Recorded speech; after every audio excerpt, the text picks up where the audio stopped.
Мұны Берік Әлбай деген атақты ағамыз. Ассалаумағалейкум аға. Уағалейкум ассалам. Қош келдім. Қош келдік.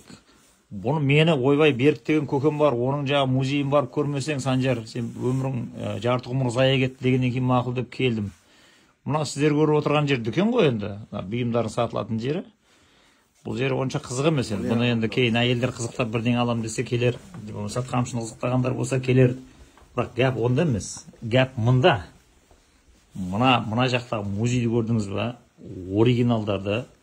Әшекей дүниелері, қысқаша айтып кетсем, Қазақстан жеріндегі әшекей бұйымдарды біз 5 типке бөлеміз. Территориясына байланысты оңтүстік, солтүстік, шығыс, батыс деген сияқты. Солардың үлгілері әшекей әйел адамдардың, ер адамдардың әшекей дүниелерінің оригиналдары. Мына оригиналдың бәрін Берік ағамыз кәдімгі фанат болып тұрып тапқан таянған ақшасын бәріне 40 жыл бойы ма 50 жыл бойы сатып ала берген ақырында ол мынандай музейге айналып кеткен ғой, көбейіп кеткен соншама. Бұның енді санына түбіне жете алмайсыз. Мына көрдіңіз бе кимешектердің өзін оригиналын қаяқтан тауып алғанын. Енді бұл ештеңке емес енді. Мына қалқаннан ары қарай өтсеңіз, мына жақта қызықтың көкесі болады. Мына шебердің өзінің жасағандары. Мынау ескі домбыралар бар ма? Мына сәукелен сатып алам деп ойлап қалмаңыз, $10,000 тұрады. Жоқ, құны жоқ. Құны жоқ па? $10,000 деп мен ұрып жібердім. Мұны ер тұрмандары жасаған, алтынмен аптап, күміспен қаптады деген тура мағынасында. Мына айбалтаны көрдіңіздер. Мына сәукеле де сондай. Шебер атасы. Бүйтіп келеді тағыны. Мұны Атыраудан келген ада ер деп айтады. Енді сүйекпен қаптаған асадалдарды көресізді. Абай атамызды көресізді. Абай атамыздың өзі тартқан домбыра деп айтады енді.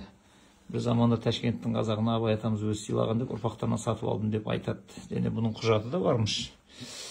Мына жақтың бәрі міне қылыш, найза, оригинал, бәрі түп нұсқадан жасалғаны бар, табылғаны бар, қазылғаны бар. Өсіп келеді тағыны. Бұл енді келесі бөлмеге өтіп кетеді. Сіз енді мына музейді мына жағына қарай шығатын болсаңыз, мына жақпен айналып келесіз да, мына ер тұрмандарға келесіз. Міне күміспен қақтай берген. Мына қылыштың бәрі оригинал. Қаяқтан қазып алып, қаяқтан тауып алып, қаяқтан жинайды. Мына қолмен жазылған орта ғасырлық құрандарды сатып алам деп тіпті ойламаңыз. $100,000 басталады бағасы. Мыналардың бәрі білезіктер, бір жағы Түркменстан, бір жағы Дағыстан кете береді. Мына енді ер тұрмандар енді бұл бөлек әңгіме. Мынаны қараңыз, мына қалай жасаған. Мынаны қараңыз міне. Бұл шеберлердің бертінде жасағаны. Мынау енді тіптен гарамат екен. Үйрек бастап қояды енді. Үйрек бастаса үйрек баз екен енді. Жүзіп келеткен үйрекке ұқсайды екен. Мынау сұмдық мына. Әрқайсысына 4-5 килограммнан күміс кетеді дейді. Мына күмістің бәрін. Сосын бүйтіп келеді да. Бүйтіп шығасың ғой, бұнымен бітпейді екен бұл. Енді бүйтіп келеді да, бұл музей далаға жалғасады. Енді далаға шығып басаң, мұны сықырлауықтан бастайды, құдай самасын. Мұны жастықтары баяғы. Мұны ерден мұны оригинал. Мұны таксидермистердің жасаған бүркіті. Мұнау қасқыр, арлан. Мұнау тақ. Мұнау сақ. Енді мұны. Көрдіңіз мұнаны? $10,000 тұратын. Оригинал, күміспен қақталған. Ер тұрмандар. Дүниенің заты бұлай келеді тағыны, бұл текемет сырмаққа ұласады тағыны. Мұна жақта кілемдермен жалғасып, олардың бәрі мияқтан басқұры бар ма, бауы бар ма, сауы бар ма, айналып, оригинал кебеже сандық болып, мұна кілемдермен жалғасып, алаша болып келеді тағыны. Ол енді мұна ер тұрмандарды басып өтіп, мұна аяқ қаптарыңыз, қоржындарыңыздың бәрі артта қалады да, арбаға жалғасып, арбадан шаңыраққа өтесіз. Онымен өтесіз дағырым, бұлай қарай кетесіз ғой енді. Қысқасы мұна Астанада мұнандай жекеменшік музей түсіңе де кірмепті да. Мұна қолдан тоқылған, тігілген, кестеленген сырмақтар, мұна оригинал ер тұрман. оның ер тұрманның есіктері мынандай болады екен, кәдімгі алтын жалатылғандары. Сосын бұлай айналып келеді да, мыналарды көресің де. Сосын мынау атам заманғыларын қара сен. Алтын жалатылған дейтін аған. Мынаны енді қаяқтан қазып тауып алған, білмеймін енді. Мынау Құдай самасын дүниенің ақшасы бұны.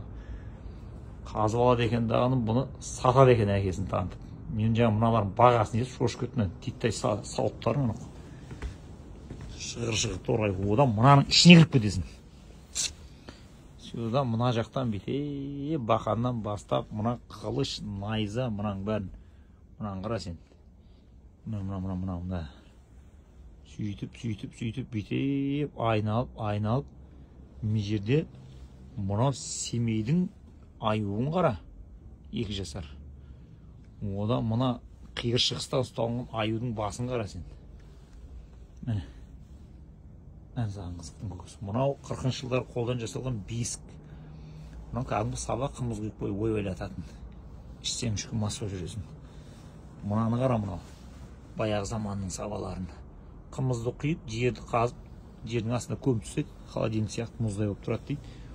Одан төбесіне қарай кететін болсаң, мынау енді бөлек әлем. Сөйтесің дағыны, киіз үйден шығасың дағыны, ары қарай кете бересің мынау.